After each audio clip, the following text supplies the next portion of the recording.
안녕하십니까. 5월 11일 오후 김경국TV 시작하겠습니다. 국민의힘 김문수 후보가 선거운동을 시작하면서 자연스럽게 이재명과의 차별성이 부각되고 있습니다. 우선 인간성입니다.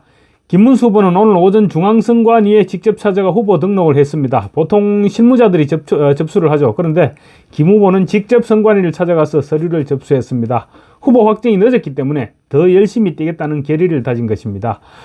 김 후보는 이어 여의도 당사를 찾아온 한덕수 전 대통령 권한대행을 만나서 포옹을 했습니다. 주저없이 선배님이라고 부르면서 사부님으로 모시겠다고도 했습니다.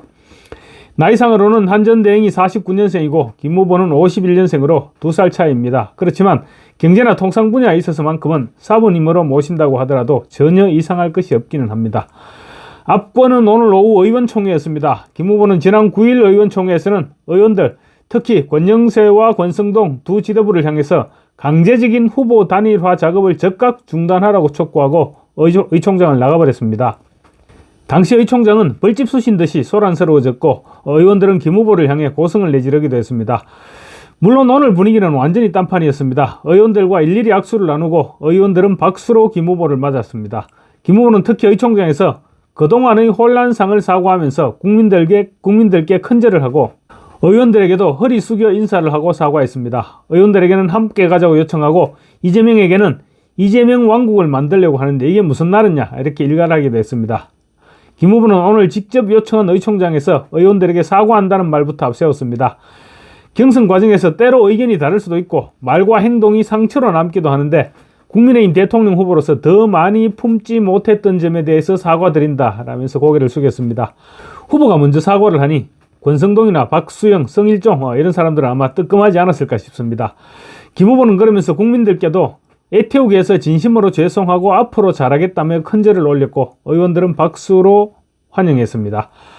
김문수 후보가 확실히 달라진 모습을 보이고 있는 것입니다. 김문수 후보는 이제는 과거의 상처를 서로 보듬고 화합하며 미래를 향해 함께 나가야 한다. 오늘부터 우리는 원팀이다.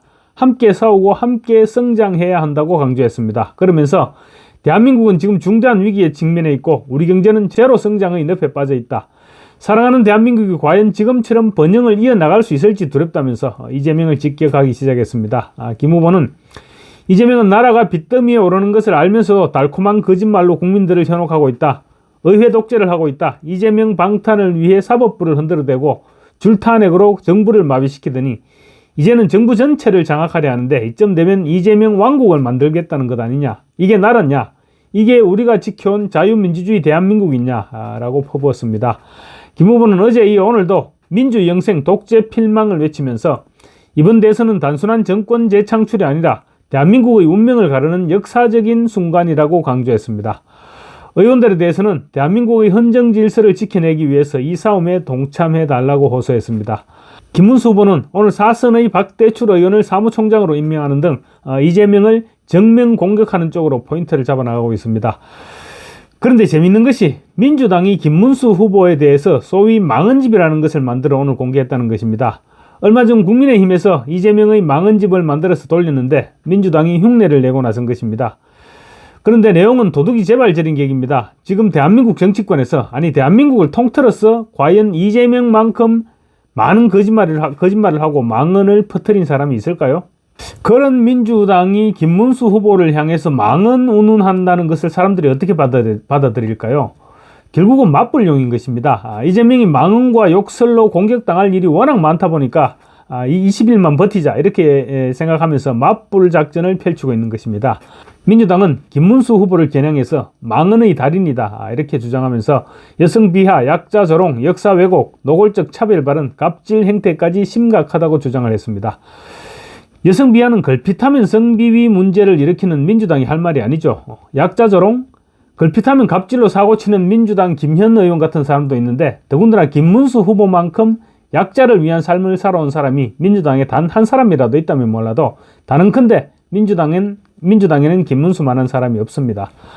민주당 정준호 의원 등은 또 김문수 후보는 공개 강연에서 걸그룹 소녀시대를 가리켜 쭉쭉빵빵이라는 성적 비유를 사용하고 일제강점기에는 한국 국적이 일본이었다라거나 또 정광훈 목사는 대한민국 자유민주주의를 수호하는 사람이라고 말하는 등 대한민국 국민으로서의 자격조차 의심케 하는 망언을 서슴지 않게 이어갔다고 주장을 했습니다.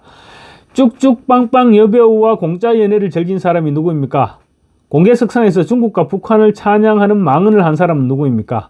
민주당의 누워서 침 뱉기는 그야말로 금메달감이라고 하지 않을 수 없습니다. 민주당은 김문수 후보를 겨냥해서 만에 하나라도 이런 인격의 소유자가 대통령이 되면 대한민국의 상식과 가치 그리고 국제적 위상은 돌이킬 수 없이 추락한다. 국민 여러분의 현명한 판단만이 대한민국의 품격을 지켜낼 수 있을 것이라고 강조했습니다. 주 없이 저런 말을 하면 길 가는 사람 100명에게 물으면 과연 몇 명이나 김문수 후보 얘기라고 생각을 하겠습니까? 단언컨대 아마 100명 전부가 단번에 이재명을 떠올릴 것입니다. 민주당의 말 맞다나 국민들께서 현명하게 판단을 할 겁니다. 민주당이 김문수 후보를 향해서 무슨 욕을 하든 간에 사람들은 이재명을 떠올리게 될 것입니다. 내일부터 국민의힘은 이재명이 친형 고 이재선 씨와 형수 박인복 씨에게 하는 욕설 내용을 열심히 퍼뜨려야 될 것 같습니다. 들으면 들을수록 기가 막힌 욕설들인데 그런 욕설을 한 자기당 후보를 놔두고 김문수 후보의 망언 운운하는 게 안쓰러울 따름입니다. 민주당의 의도가 국민의힘이 이재명의 망언과 욕설을 퍼뜨리지 못하도록 하는 것이라면 이쪽에서는 더욱 강력한 것으로 반격을 해야 되겠죠. 이재명의 망언이야말로 차고 넘칩니다. 형수한테 왜 찢는다고 했느냐 이 말만 집요하게 물어도 이재명은 궁지에 몰리게 될 것입니다. 국민의힘 조용술 대변인은 서면 논평에서 여성 비하, 역사 왜곡을 외치면서 망언집까지 만들어서 공격하지만 정작 국민이 묻고 싶은 질문은 하나다. 그 입으로 이재명의 과거와 막말은 어떻게 설명할 것이냐 이렇게 되물었습니다. 조 대변인은 이재명의 5개 정과는 사실상 종합범죄세토와도 같다. 형수에게 퍼부은 입에 담기 어려운 욕설은 듣는 이조차 부끄럽게 한다. 대장동은 국민의힘의 게이트라는 궤변으로 책임을 전가하고 검찰 쿠데타 운운하며 협박하는 일도 서슴지 않았다고 비판을 했습니다. 이재명은 가족이라 어쩔 수 없었다면서 조카의 교제살인 사건을 변호한 데 이어서 다른 교제살인 사건에서도 살인범에 대한 감형을 시도했다는 언론 보도도 있었습니다.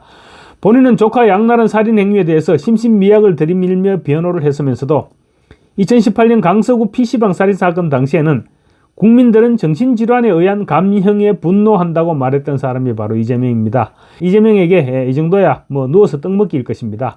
조 대변인은 민주당은 상대를 희화화하며 망언집을 만들 시간에 아버지 이재명의 망언과 변론 전력부터 들어봐야 한다. 극단적 막말, 살인범 감형 시도, 국민 기만 등 이 모든 것이 이재명 후보의 실체다. 남을 비난하기 이전에 제 집안 식구부터 단속하라고 촉구를 했습니다. 김문수 후보가 이재명과 다른 점은 너무도 명확합니다. 김문수 후보는 자유민주적 국가관이 있습니다. 은행이 일치합니다. 말이 상스럽지 않습니다. 거짓말을 하지 않습니다. 형수한테 욕도 하지 않았고 여배우와 불륜을 저지르지 않았을 뿐만 아니라 오리발도 내미지 않았습니다. 야반 도주한 조상도 없습니다. 본인 관련 자살자도 없고 깜빵갈 재판도 진행 중이지 않습니다. 더 중요한 것은 공산 독재를 꿈꾸지도 않는다는 것입니다. 감사합니다.